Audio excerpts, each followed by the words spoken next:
The return of the Premier League is less than a month away, and after a start to the window that was seen as slow, things are finally happening at Arsenal. So today we'll get the breaking news on Ricardo Calafiori, discuss who else Arsenal are closing into signing, get the full breakdown on what we learned from Bournemouth, and find out the 3 big departures that could change our entire attack.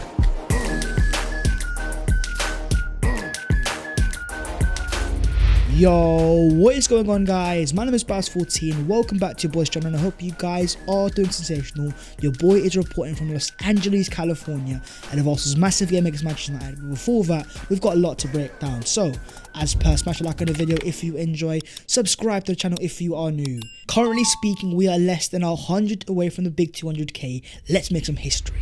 But starting off with what we learned against Bournemouth. Your boy was at the stadium, and before the game there was some breaking team news. From Karl Hein getting the starting goal, a defence including an inverted Miles Lewis-Skelly, starts for Ethan Nwaneri and Salah Adine, but the player that we need to talk about is Jurrien Timber. His first start back for Arsenal since August 2023. A year after signing him, we finally got another glimpse of the magic. And with 2 clearances, 1 block shot and 1 interception, he was solid. But what's more intriguing is his heat map. Despite playing as a centre-back, Timber was allowed to drift forwards, bursting forwards with no fear in mind. Arsenal have a very strong back four, and the likes of Calafiori coming in, it will be even stronger. But seeing how comfortable Timber is in all areas of the pitch, the shout of him playing in midfield is not far-fetched. Speaking before the game, Timber said, "I look at winners. In the NBA you see a lot. Max Verstappen, you see his interviews after races and you're like, wow, this guy's such a big winner. I love to see that. Definitely I want to add that to Arsenal." But what about the players starting next to him? 17-year-old Aiden Heaven getting a show of faith from Mikel Arteta, despite being involved in a tough battle against Dom Solanke, with 3 clearances and 1 tackle alongside 2 ground balls won. I loved how composed he was on the ball, assured in his passing and playing his way out of the back, never fazed by the Bournemouth press. After the game he said, "It was a proud moment for me and my family, starting and making my first team debut, many more to come." The thing with Haven is naturally he's actually a central defensive midfielder, but the fact that Mikel Arteta is willing to play him at centre back, it shows a level of trust in his talent. And that's not the only Mikel Arteta experiment. By starting Miles Lewis-Skelly once again as the inverted left back, dropping a 6.8 rating with 1 interception, 1 tackle, 3 ground balls won and 100% of his passes completed. A midfielder turned into a fullback. Could this be the latest in the trend? We've seen Trent play midfield for his academy, but then plays a right back for Liverpool. Then looking at Mikel Arteta's work with Alexander Zinchenko, converting another midfielder into a left back. What we saw in this game was composure. Miles showing authority in the build-up phase, alongside aggression to win the ball back and win his duels. At 17 years of age, he's far from perfect. But with this being his rawest form, with more experience playing with the Arsenal first team, Mikel Arteta's history of turning midfielders into fullbacks, could this be a breakthrough year for Miles, alongside fellow star boy Ethan Nwaneri? 17 years of age, thriving in midfield, starting in the Martin Odegaard role and not looking out of place. His composure for me is not normal. In a game that he had 2 key passes, 2 dribbles and 6 ground balls won, a heat map showing that he was everywhere. This for me is Arsenal's most ready-made youngster, technically able to compete with the first team. You look at Lamine Yamal at Barcelona, you look at Zaire Emery at PSG. Academy starters coming through earlier than ever before. There's all the talk of Arsenal needing a number 8 and a profile that can pick the ball up and drive in midfield. Why can't that be Ethan Nwaneri? But in a game that was far from eventful and very much a fitness game, it was Arsenal's goalkeeper that actually took the headlines. Karl Hein dropping a 7.8 rating, 3 saves during the game and more importantly 2 saves during the penalty shootout. On the ball at times he was shaking, actually watching the game inside the ground. There was a few times Mikel Arteta was frustrated, but at the same time Karl Hein is growing a reputation of being elite at saving penalties. Not just his saves in this game, but throwback to December 2022. A post-World Cup friendly against Lyon, a night Karl Hein saved 4 penalties in the shootout. A brand new contract has just been signed. He is now 22 years of age. But the fact that he has 30 international caps for his country, with the arrival of multiple young goalkeepers, I wonder if Karl Hein is going to get a loan. But talking of players on the way out, there was a certain someone that was unused. We're talking Emile Smith-Rowe.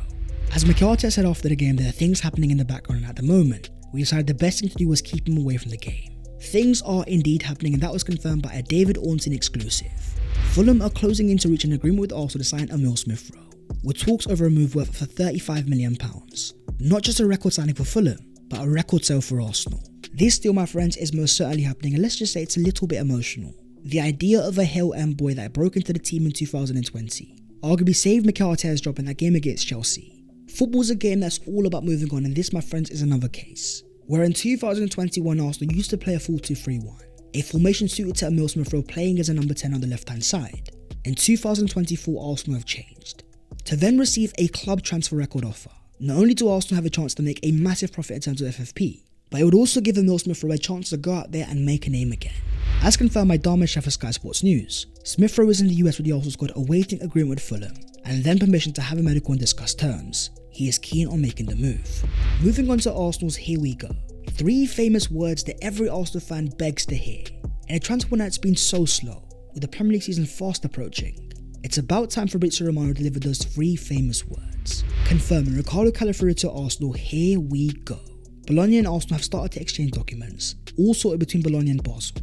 Calafiori will now sign a 5-year deal worth €4 million per season, with the final step being the medical. As Fabrizio confirms, Calafiori is planning to travel to London today for the first part of his medical, before joining the rest of the squad in the USA. A Calafiori-California announcement could be happening, and as Kaya Kaynak confirms, he is viewed as a potential left-back solution for Arsenal. With the quality of Gabriel Saliba at centre-back and the consistency of Ben White, the only place Arsenal had left to improve was a left-back. The final infinity stone for Mikel Arteta, with the aim of eliminating any weakness in the Arsenal defence. When you look at this back four of White, Saliba, Gabriel and Calafiori, not even talking about Yuri and Timber, for a total cost of under £150 million, Arsenal were the best defensive team in the league last year by a country mile. Then you go and add one of the most in-demand defenders in all of world football, and you start to wonder what's possible. With the protection of Declan Rice in front of them, the hard-working Martin Odegaard and the high-pressing Kai Havertz, wingers that track back like fullbacks. Chelsea currently hold the Premier record for the least goals conceded in a single season, that being 15. The ambition for Arsenal has to be to go and break that. But with Calafiori's here we go, the question then becomes, who do Arsenal go for next? Well, it looks like we're going to La Liga. According to reports in Spain, Moreno has many teams interested in his services, but the team pushing hardest for him is Arsenal. And it makes a lot of sense for Arsenal. €25 million for a player in the peak of his powers, able to play as left number 8 and left-footed, almost providing us a long-demanded Granit Xhaka replacement. As Fabrizio Romano says, Arsenal have not yet presented an official bid for Mikel Moreno, as their focus was on sealing the Calafiori deal, but formal contacts for a new midfielder will start in the next few days. With Moreno on the list, approaches have taken place on the player's side. You then had an even more promising report, with team news and ticks saying that Arsenal have ramped up their efforts to sign Mikel Moreno and are edging closer to a deal. The belief is the player has chosen Arsenal, as of now the club feel confident Moreno will be an Arsenal player. Let's not forget this guy was a man of demand. Atletico Madrid and Barcelona both after his services. There's definitely going to be a lot of Arsenal fans saying this is an underwhelming deal. The idea that if we don't sign a big name, it's not a good deal. But think about Man City and their signings, the likes of Akanji, an inexpensive deal, a low-profile player that has now become one of the most important squad players. In Mikel Moreno, Arsenal have seen a market opportunity, a potential bargain that can give Arsenal instant impact, experience that can help the likes of Ethan Nwaneri, alongside a freakishly good player in the air. Where last year in La Liga, Moreno was winning 5.3 aerial duels per game at a whopping 60% success rate. Arsenal are a team that are already elite at set pieces. To add another potential threat, Nicolas Jova will be licking his lips. Moving on to the other Arsenal news today. Starting off with the future of Reiss Nelson, where there has been a bit of a twist. Despite initial interest from West Ham, a Fabrizio Romano exclusive is now confirmed. They have now turned their eye to Crysencio Somerville of Leeds, another wide forward almost ending the pursuit of Reiss Nelson. But as one door closes, another opens. Another Fabrizio Romano exclusive confirming Leicester City have opened talks with Arsenal for Reiss Nelson, a potential loan deal with the obligation to buy, with Leicester confident they can persuade Nelson if the clubs come to terms, as he previously worked with Steve Cooper. The fact that it's another team inside the Premier League is very promising. As long as it's an obligation to buy, Arsenal will still be able to demand a decent amount of money. But it does make me pose a question. With more breaking news coming out of France, that Olympique Marseille are closing into the deal for Eddie Nketiah. Postal terms has now been agreed with the player and Marseille. 2 forwards on the way out, and not to forget Emile Smith Rowe. Surely Arsenal have to make a move for a forward, whether that be Nico Williams or a striker. With Calafiori and Moreno only costing around £60 million, I wouldn't be surprised if that forward is blockbuster. But in terms of Arsenal and what they have coming up next, it's a game against Manchester United in Los Angeles, California at the SoFi Stadium. And as Simon Collins confirms, Gabriel Magalhaes, Gabriel Martinelli and Kai Havertz have all arrived in LA to join the Arsenal squad as a part of their pre-season tour, and they are all due to take part in training ahead of the game against Manchester United. But that is the video there and there, so hopefully you guys have enjoyed. If you have, don't forget to smash a like and also subscribe to the channel if you are new. If you want to follow your boy on all of social medias, then the links are down below in the description. But that was the latest episode of the Transfers FC, and as we approach a massive game against Manchester United, we are also approaching 200k, and for that all I can say is a gargantuan thank you to you guys for making it happen. I'll see you guys very soon. Take care. And